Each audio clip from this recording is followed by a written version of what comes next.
Yes, over the last few weeks, 2 songs from each week have been put forward to a second chance round.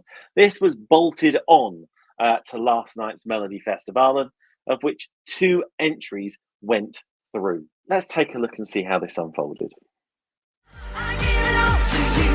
I give it all to you. I will be forever yours. And I can feel it in my bones. Breaking through. Then shout it out, 'cause I know you wanted me to drown in the silence. Viska sjunga, vi är fria. Låt mig älska dig tills mina lungor läker.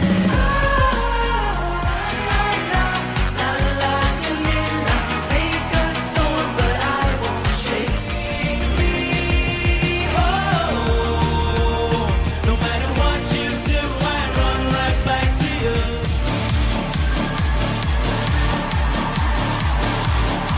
The show has just begun. Even if I will crash and burn, even if I will end up hurt, I'll find it. Got fire in a country heart. I'm back to my roots now, baby. I'm back playing with fire. Back to my roots med Jay Smith. 129 poäng. Light med Annika Vicky Halder. 138 poäng. Grattis Annika! Rätt till finalen. Even if I will crash and burn, even if I will end up hurt, I'll find the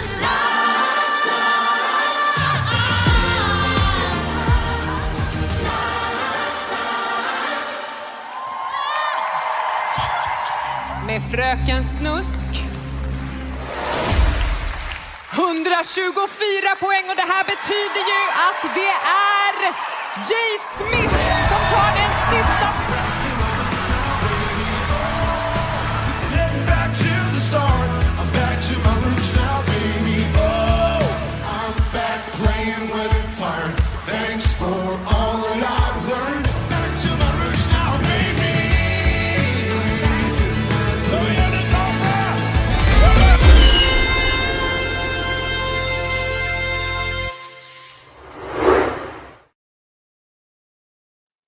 There we go. Last night's 2 second chance finalist going through to the final. Do you know what? It's that $6.99 balaclava again. Let's go straight to Sean. Good. I'm glad you didn't leave me till last because it's sweating in this thing. Oh, I only had to get my money's worth, didn't I? Because I think I'm in the 14-day period where I can send it back if it goes off tomorrow. So I might just send it back to Amazon. Oh, you know what? It was controversial, wasn't it? I just want to talk about maybe some of the songs first of all before we get onto the issue. I really like Forever Yours by Lisa Lindstrom. I thought it was a really good song. Look at me, yeah, what's going on? And The Silence After You by Diosara. I thought that was really, really good. Circus X, Scarlet. Again, that song's phenomenal for the last minute, but not for the whole 3 minutes. And we only got like a 40-second clip of each song last night. And I think that's probably what kind of undid, Fröken Snusk last night, to be honest. Because if you think about it, I'm thinking that all her fans would have tuned in for a performance a couple of weeks ago. They would have been, are they really going to tune in for a 40-second recap if they're not going to get a full performance? Anyway, those are my thoughts, to be honest. I think that there is a controversial issue there where two acts got 235 points and Jay went through.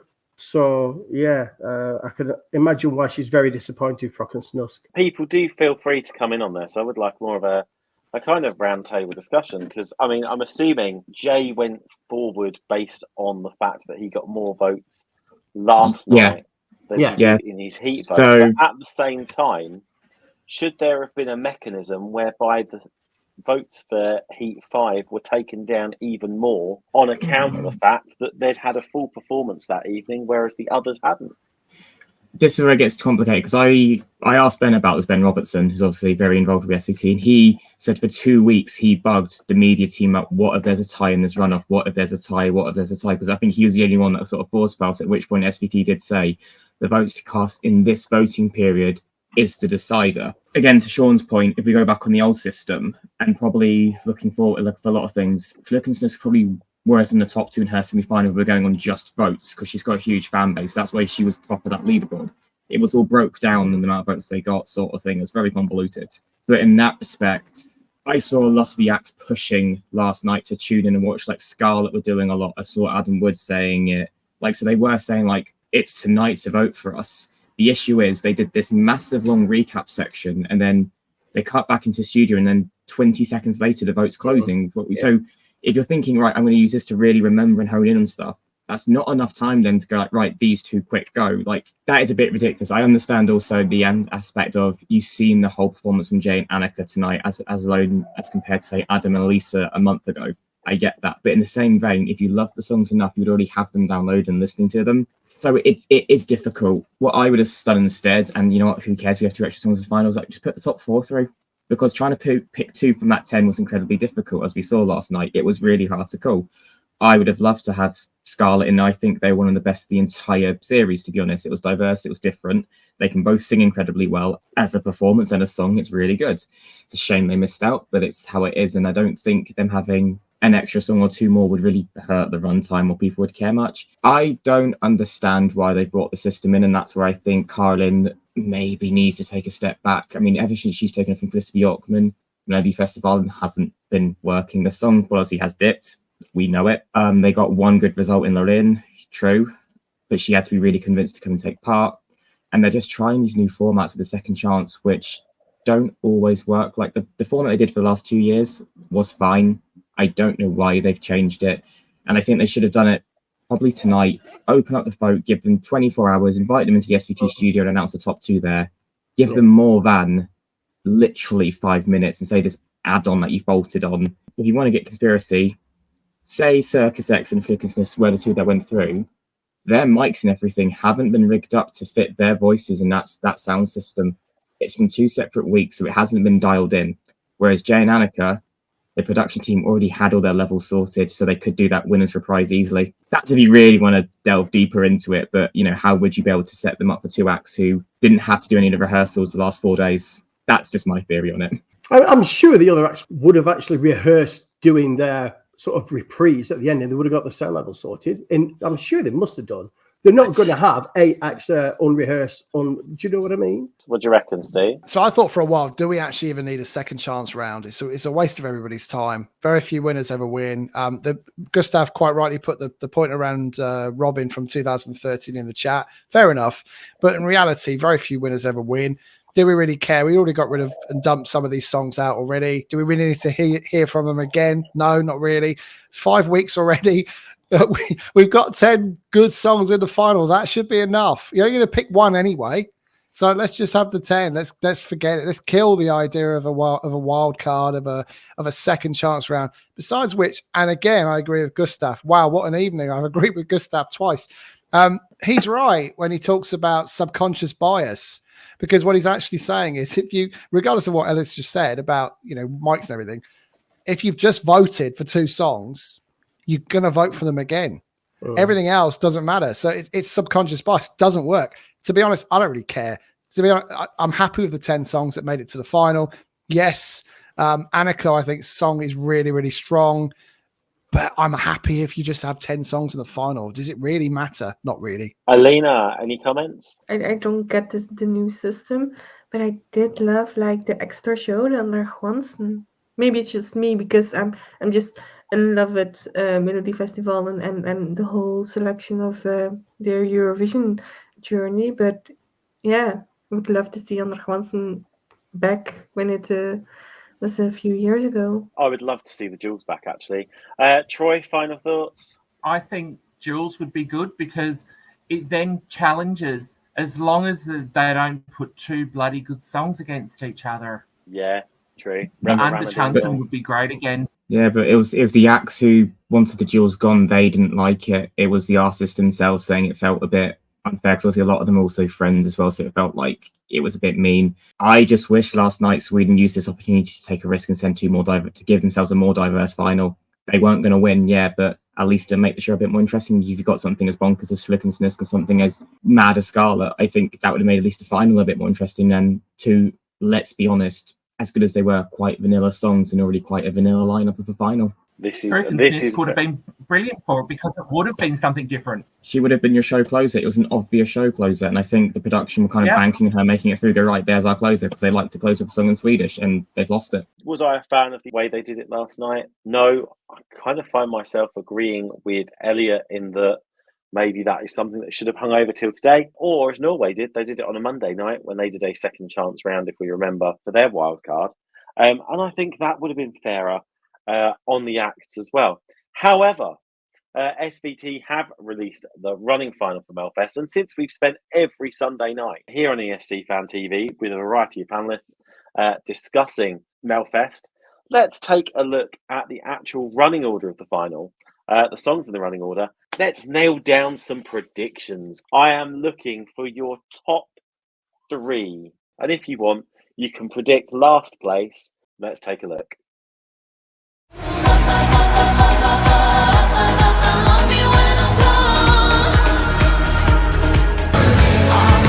Playing with fire, ain't afraid to get burned. I'm a liar.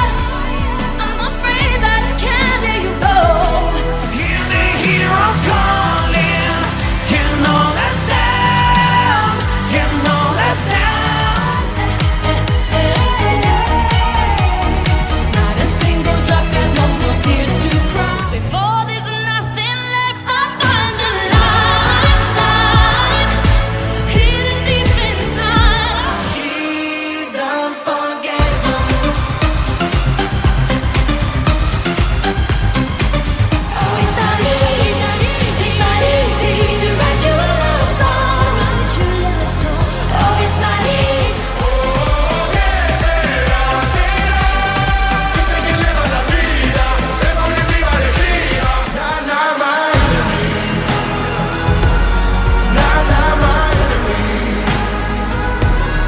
Call the police, 'cause you just stole my heart. So effortless, so effortless, so Hiding in the dark place, your heaven's all around me.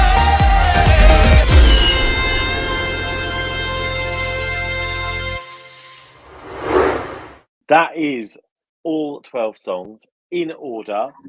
I hope you were taking notes. I think some of those songs hit better than others in the order. Let's get Alina's predictions first. Okay, so I thought about this morning because I knew you were gonna ask this question. So this was my take on before actually seeing and remembering who is all in the final. Third place would go to Liamo. My second place would go to Maria. Maria Serre. Yes. And yeah, my first place would be Marcus and Martinez. But also, can I just mention, it's going to be like a wonderful final next week. Like, I'm really gonna enjoy it. And my last place, to be honest, I think it would be Lisa Ajax, because I still think it's weird for a pregnant lady being pregnant on stage singing "You're such an awful liar." Like, you should be happy and sing another song, but not like sing "You're such an awful liar." Like, women, you're pregnant. And also, like, being pregnant and going to Eurovision, isn't that a risk? Troy. Oh, buddy. Last place, I could see Jacqueline, Effortless. I don't like it. Top 3, as much as I hate to say it, Marcus and Martinez are going to have to be in the mix. What more can you ask for? It would be unforgettable. I really like either Liamo or Maria Serre. I would love Maria Oh. Serre to get it. Stu, let's go on to you. I think it's a really, really easy Melfest this year. Top 3, no question, will be Maria Serre, Marcus and Martinez, and Danny Salcedo. Be those 3. be quite a distance between the rest, I'm afraid. And isn't it ironic? Isn't it ironic that there's two of those artists are not even from Sweden this year? There you go. Mark my words. Top three: Danny Saucedo, Marcus and Martinez, Maria Sur. By the way, Maria Sur's song is incredible. And if I was a betting man, I would bet that they'll give it to the two Norwegian twins. But Maria Sur's song is better and would do better in the final. And Stu, your last place, don't forget. Oh, I didn't even think about that. Probably be Lisa Axe, because I think it looks out of place when you listen to those songs. And it's on second and everyone forgets the second song. So let's go Lisa Axe. I love her, by the way. Should have won her first time of taking part in Melfest. Elliot. Yeah, so last I've got either Lisa Ajax for those reasons, so the running order doesn't help it at all, or Cassiopeia, just because the juries don't really go for her music. I remember 2 years ago she didn't do well at all in the jury vote. I know she wrote Tattoo, but this song is for a very unique market, I think it's safe to say, with Cassie. Third, I think, will be Marcus and Martinez, just because they'll do well with both. Second, I'm saying Liamu, but I'm saying Liamu will win the jury vote because he always does very well in the jury and the televote tank him. And the winner, I think, is a song that no one's really talking about, is Smash Into Pieces. I think, because obviously last year they came third, they did very, very well. They won their semi-final in the first heat. I can see them taking it. I would have thought Maria Sur had a chance, but they clearly hated the fact she opened her semi-final. Now she's opening the final as well. So I don't know who she's pissed off, but she's clearly upset someone. But yeah, I think looking at that running order, I think it is between Smash Into Pieces and Liamu, because the winner normally comes from that 9-10 range or Song 4. Like Robin Benson did, and the Mamas both came from Song 4, so you don't have to go late to win. Very good point. And to be fair, I'd be really happy to see Smash Into Pieces win. I loved their song last year, and I love their song this year. Sean, I've left you till last. Well, my top three.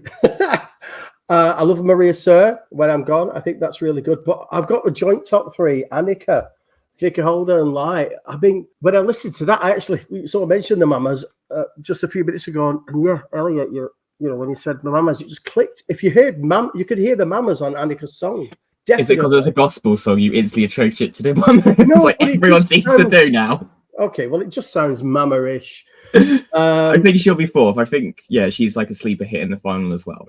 Jacqueline, Effortless. I know a lot of people don't like this song, but I thought the staging for that was epic. I just thought the whole thing was brilliant. That's my second place. After yesterday, it's going to be Marcus and Martinez for me. Unforgettable. I think that they're probably going to win it. Definitely going to win it. I'm just gutted I'm not going to be there like I normally am.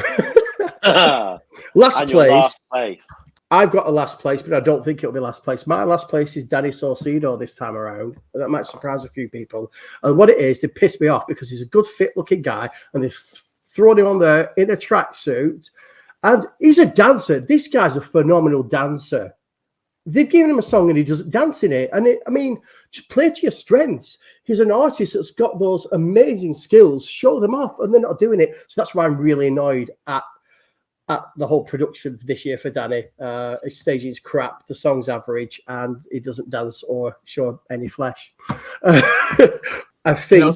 Can I say I admire the confidence and the balls that he knew he was going to get through, that he could walk on stage in a little tracksuit, and he still won his semi-final. That takes some real confidence and bollocks, and I kind of respect him for that. Fine, yeah, but I don't have to like it.